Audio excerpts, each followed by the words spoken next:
Hello friends, ito na ang resulta ng pagpapabulaklak natin ng kalamansi. Inalabas na. Hindi pa ganong nakaka-recover yung mga sanga at dahon, pero yung bulaklak nagsilabasan na. Pinabulaklak na natin para sulit yung panahon na lumilipas. Total, may irrigation naman dito sufficient naman yung tubig. So hindi na natin kailangan hintayin tagulan. Pabulaklak na tayo ng kalamansi. Dami na. Yan. Para ng sampagita. Yan. Labasan ng mga bulaklak. Kahit sa mga sanga may bulaklak Yan kahit walang dahon, tinubuan ng bulaklak. Yan. Yan Yan. Kahit sa mga sanga walang dahon, nakakapagpabunga tayo. Yan. Sa ilalim. 6 years old na kalamansi. Tingnan nyo kapag pinutulan ng sanga, nag-pruning tayo. Yan labas ng panibagong sanga. And then ito, alagaan na natin ng spray para mamulaklak tulad nito. Kalalabas pa lang ng sanga, mayroon na kaagad na bulaklak. Yan ang karakteristik ng kalamansi kapag nagpapabunga tayo. Hindi tulad nito na natural lang na nasa sanga. And then paglabas ng bagong sanga, mayroon kaagad na kasabay na bulaklak. Yan. Kaya sulit yung foliar fertilizer na in-apply ko dito. 0060. Yan, mataas yung potassium. Although hinaluan ko pa rin ng complete foliar fertilizer. Pero ang pinakang priority natin ay potassium nitrate. Yan, potassium at saka nitrogen. Kaya yung fertilizer na nilagay natin sa lupa ay kombinasyon ng urea fertilizer at complete fertilizer. Kasi kailangan natin na mas mataas sa nitrogen para lumabas yung mga ganitong mga sanga. And then bulaklak agad. Yan, napakaganda Hindi lugi sa pagpapatubo ng panibagong sanga kasi bulaklak agad ang kasunod. Ang number 1 nating peste dito ay yung whitefly. Yan, mayroon pang konting buhay. Pero kagabi o kahapon nabutan akong 7 o'clock in the evening, nag-spray ako dito. Yan, tinamaan na yung mga whitefly. Although may mga buhay pa rin, pero importante nakokontrol natin yung population. Kasi talagang matindi yung pagdami ng population ng whitefly, napakabilis. Nangingitlog sa mga lumang dahon at saka sanga.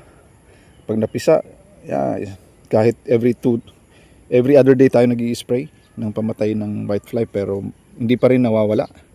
Mayroon pa rin mga napipisa na mga itlog at saka lilipad-lipad, and then mag-i-infect na ng fungus sa mga dahon tulad niyan. Ito, epekto to ng infestation ng whitefly sa mga bagong talbos. Yan, pangit. Anyway, nakakabawi tayo dito kasi mayroon ng mga bagong bulaklak. Ito yung bunga na hindi maganda. Failure to. Last month na pagpapabunga natin. Oops, tumilapan yung bunga. Napakapangit. Yan. Pero dito tayo aasa sa panibagong bulaklak. So aalagaan na natin to ng pag-i-spray ng pesticide at saka foliar fertilizer. Yan, pesticide laban sa mga whitefly. Tulad yan, may mga buhay pa rin na whitefly pero yung iba patay na.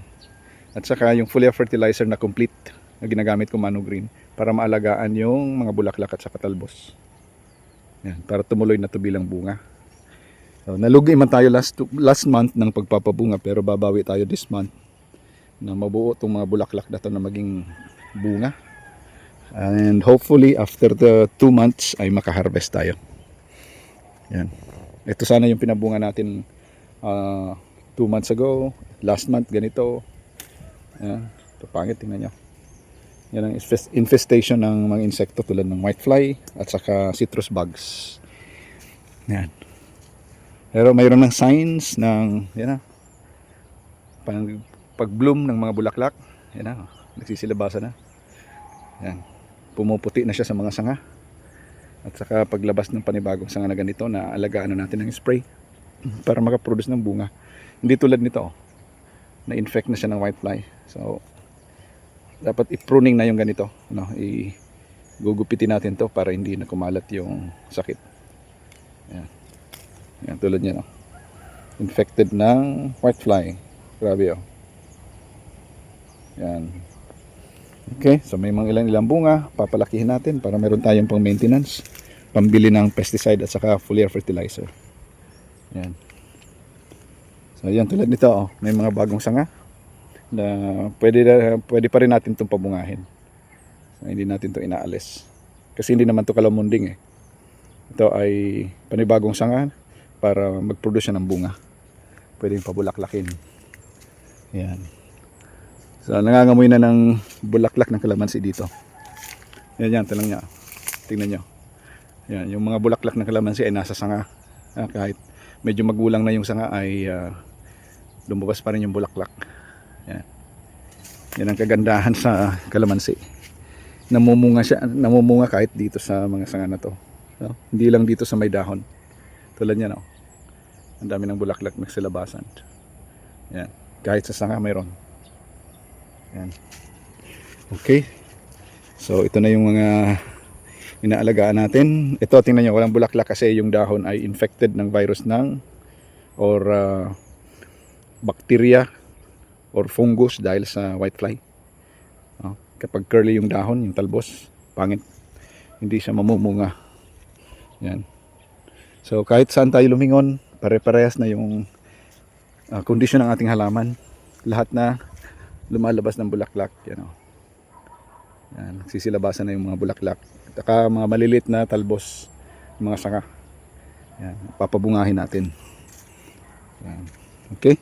So, huwag kayong mawala ng pag-asa kasi meron akong nakausap na isang farmer din, babae.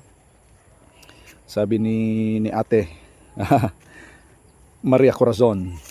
Mayroon daw na kalamansian yung kapatid niya pero namatay na ay napabayaan na yung kalamansian. So humihingi sa akin ng payo kung ano dapat kong gawin. Dapat niyang gawin para manumbalik yung pamumunga ng kalamansi. Sabi ko, dapat matingnan ko yung kalamansi. Kasi kung kaya pang i-survive, ay mapapabunga pa natin tulad nitong aking kalamansi. Yan, yung 6 years old na kalamansi na napabayaan. O kaya tingnan natin kung 10 years old ay kapag buhay pa, mayroon pang mga sangang pwedeng palaguin ay kaya pa nating pabungahin. Yan, tulad nito. Okay, so lumalabas na yung napakaraming bulaklak. Kahit yung mga dahon ay infected pa ng yung sakit na dulot ng napakaraming whitefly. Although konti na lang yung whitefly, meron pa rin mga ilan-ilan na lumilipad, pero importante ay nakontrol natin yung infestation. Yan. Kaya yan na. Aalagaan natin mga ganitong talbos, inaalagaan na to para hindi na to masira ng whitefly. Yan. Ito may whitefly, pero patay na ata. Patay na. Okay. Yan, daming bulaklak. Yan. May mga whitefly pa rin sa talbos. Patay na. Kasi in-spray ko to kagabi. Yan. Ito, inaalis to. Itong mga bunga na to. Yan. Ito, pangit. Okay, so yan mga kaibigan na. Ito ang aking pagbabahagi ng kalagayan ng aking kalamansi sa ngayon. Na-infest last month. Laglagan yung mga bunga.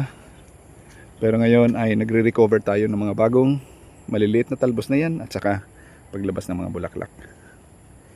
Okay? Alright. Yan o.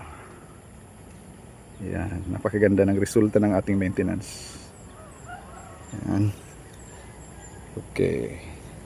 God bless. Maraming salamat po sa panonood. Please comment, like, and share. And subscribe. Okay, God bless you all. Bye-bye.